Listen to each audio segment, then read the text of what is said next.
Hi and welcome to Project 29 using glass etching cream on a glass piece with your project template.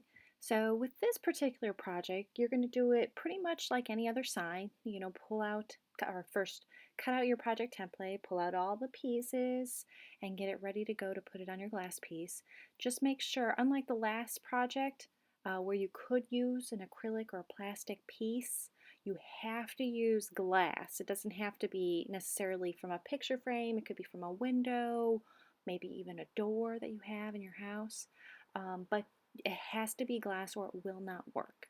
Also, you absolutely have to wear plastic gloves because this cream is an acid. It will burn you. In fact, even though I have a very ventilated studio, I had the windows open, the fan going, all that kind of good stuff to make sure um, it doesn't overwhelm me.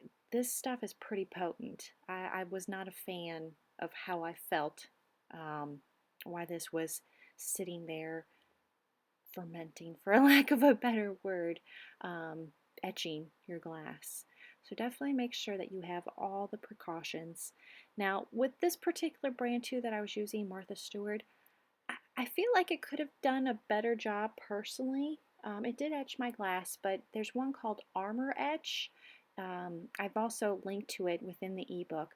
I would recommend that one instead. This one didn't come out as clean, and as you can see, I'm really gooping it on there. I'm giving healthy scoops of painting it on there, and I let it actually sit for probably more like 30 minutes than the recommended time. Um, I don't know. Maybe it's just me. But I would use an Armor Edge. A friend of mine used that on a couple of his projects, and he always liked it better than this Martha Stewart one. So just a little tip. So after you clean it off with your water, you pull off all the vinyl, you can put it back in your sign. And I highly recommend using a super glue to put it in. Just be careful. I ended up using too much in some of my spots, and you can kind of see it at the top. But other than that, it turned out great.